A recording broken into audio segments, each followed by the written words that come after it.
Bueno, ahí les completé un poco la diapositiva con algunos autores que serían representantes de alguna de estas ideas que he comentado.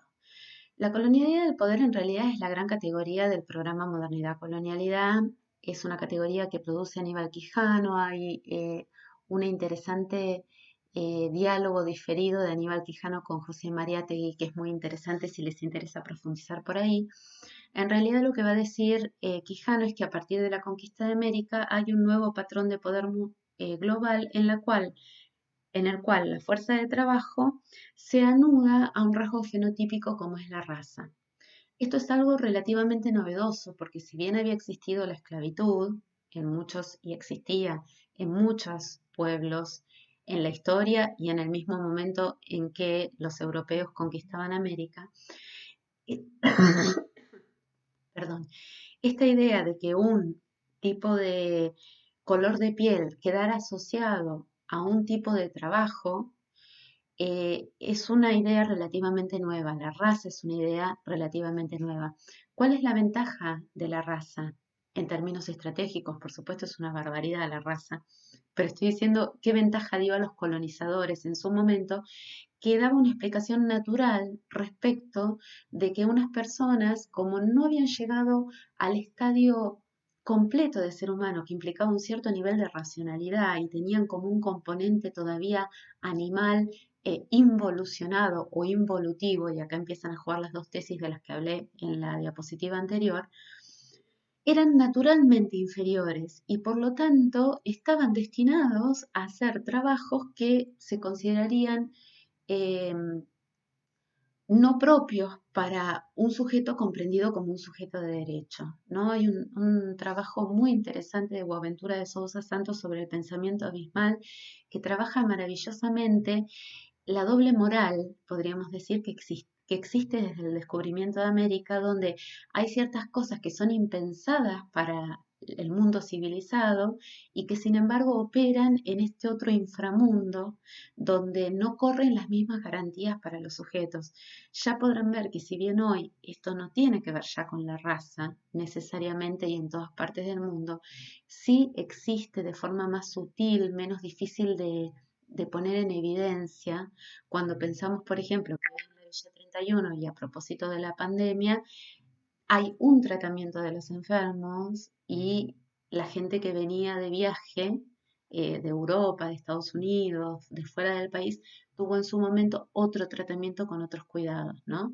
Esta diferencia que se está haciendo en este momento es clara de una diferencia que tiene que ver con un binarismo, aunque es muy difícil hoy articularlo a la cuestión de la raza solamente, ¿no? ¿Qué sería la colonialidad? Dice Quijano. Bueno, un control de las formas de la subjetividad, la cultura y la producción del conocimiento, que colabora con la sumisión de quien se cree inferior. Entonces, acá estaríamos nosotros mismos colaborando con nuestra propia sujeción cuando como latinoamericanos creemos que somos un pueblo de cuarta, ¿no? Cuando como argentinos decimos, no, porque acá no se puede confiar en la gente porque somos un desastre, de alguna manera estamos colaborando con un relato que nos deja en un lugar de inferioridad. Esto podría ser una forma de colonialidad. Son procesos de autocolonización y también de colonización interna. Hay un trabajo muy interesante de Quijano publicado en un libro de Lander, pero está publicado en muchos lugares, si les interesa, que habla de cómo se introyecta una forma de comprender y una vez que los conquistadores se van, son echados, las élites que gobiernan cada uno de las naciones que quedan, más las instituciones que han sido creadas a la imagen europea, digamos, siguen operando como en una suerte de continuidad del control. De la colonialidad del poder no hay mucho más que quiera decirles hoy. Voy a mover a la colonialidad del saber y a la colonialidad del ser porque creo que son los que más se pegan a lo educativo y entonces me parece que puede ser más interesante para ustedes. Lo que va a decir Edgardo Lander, que es el que más trabaja colonialidad del saber, es que las ciencias sociales, entre ellas podríamos hablar de la pedagogía o de las ciencias de la educación, las humanas también, han tenido eficacia naturalizadora, es decir, se han encargado de producir una serie de conocimientos que han permeado al sentido común y no se cuestionan, que quedan como invisibilizados, como si fueran naturales, como si siempre hubieran estado ahí.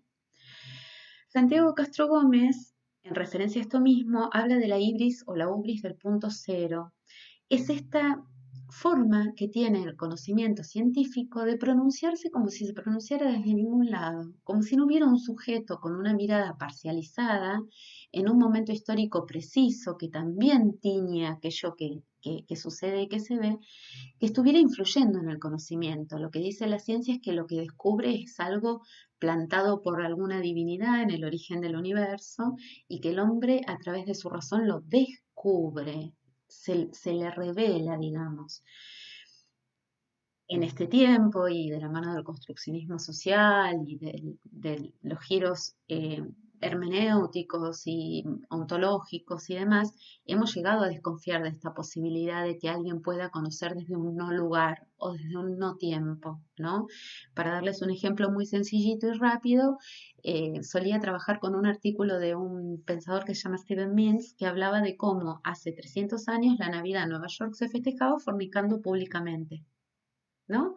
Y entonces uno dice, bueno, Navidad, hoy no, yo no salgo en Navidad, salgo en Año Nuevo, porque la Navidad es más familiar, y empieza a evocar cuestiones que tienen relación con un sentido de la Navidad, que es un sentido muy contemporáneo, porque esto no era pensado hace 200 años en un lugar que consideraríamos Occidente incluso, ¿no? Entonces, un poco lo que quiero ilustrar con esto es que cada cosa que nosotros conocemos, la conocemos en el contexto de una matriz que de alguna manera ya limita nuestras posibilidades de conocer, porque hemos aprendido a significar de una determinada manera.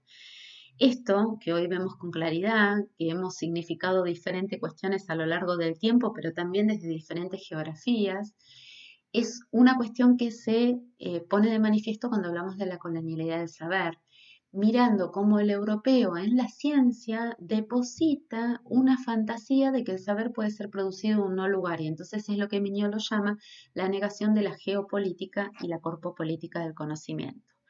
¿A qué nos lleva esto de que haya un conocimiento verdadero y al apetito por una monoglosia y una monocultura? Pensar que hay un conocimiento, que es el conocimiento y que todo lo demás son o deformaciones o conocimientos incorrectos, ¿no? Deformes de lo que sería el mundo. Ante esto, Boaventura de Sousa Santos va a escribir sobre las ausencias y las emergencias y los desperdicios de las experiencias, es decir, los procesos por los cuales los europeos validan sus formas de obtener el conocimiento desde sus puntos de vista particulares y obturan el resto de las narrativas que podrían sobre los mismos fenómenos o los mismos acontecimientos ver algo diferente, ¿no? A ver si con los ejemplos aclara. ¿Qué sería entonces la colonialidad del saber? Y en términos Foucaultianos, si quieren, críticos, postestructuralistas más que críticos, serían tecnologías del control de la subjetividad, ¿no? Prácticas de la colonialidad. Yo les propongo esto porque a mí me parece hiper claro. La mayoría de las personas cuando primero ven este mapa o mapas parecidos a este, si yo les pido que por favor no piensen mucho y digan ya, ¿qué ven? Van a decir que es un planiferio que está al revés, ¿no? Algunos directamente ni lo dicen porque saben que como la Tierra es redonda, esto del revés y del derecho en realidad no tiene mucho sentido. Sin embargo, lo que este mapa nos permite es mirar que esto se ha convertido para nosotros en la representación, ¿no? En la forma de representar la realidad.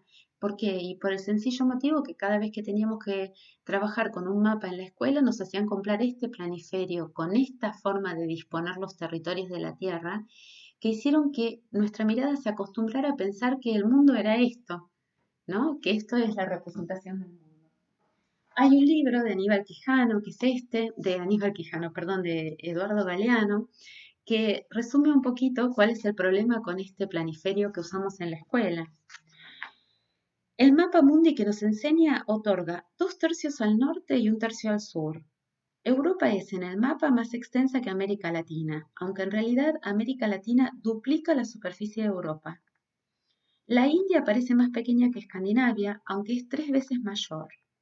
Estados Unidos y Canadá ocupan en el mapa más espacio que África y en la realidad apenas llegan a 2/3 partes del territorio africano. Esta es una representación de la Tierra que ha propuesto este geógrafo Hajime Narukawa, espero estar pronunciándolo bien, en 2016, que sería la que mejor representaría en proporción, podríamos decir nosotros, las dimensiones de los diferentes territorios de nuestro planeta. Aún así, este modo de significar, de hablar de proporciones, de pensar en la forma de representar los territorios, de pensar en formas de representar las naciones, es una forma que comporta una matriz de pensamiento particular, ya está igual colonizada. Pero el solo hecho de haber ofrecido alternativas y de ir pensando en diferentes modos de representar, abre un poco a la posibilidad de recordar que en realidad no existe un conocimiento que sea verdadero, aunque parte de la educación escolar en las escuelas y de la ciencia promueve esta idea de que hay un relato que sería como el relato verdadero. Esto es lo que llamamos la colonialidad del saber, ¿sí? El hecho de que aprendamos a no cuestionar ciertas cosas y las naturalicemos como si realmente existieran así, por el acostumbramiento que genera y por la autoridad que depositamos en la ciencia, que es una autoridad que viene de entender la superioridad de los europeos y sus productos e instituciones. Les dejo acá un ejercicio para que termine esta parte del video. Este es un texto que está hoy trabajándose en el currículo escandinavo. Me pareció que era interesante, estaba en inglés, yo lo traduje al castellano, para que hagan un pequeño ejercicio de en qué grado está colonizado este relato. ¿eh? Primero traten de hacerlo y después viene la respuesta. Así que no hagan trampa, paren el video. Yo ahora muevo hacia la respuesta en la próxima parte del video. Así no hacen trampa.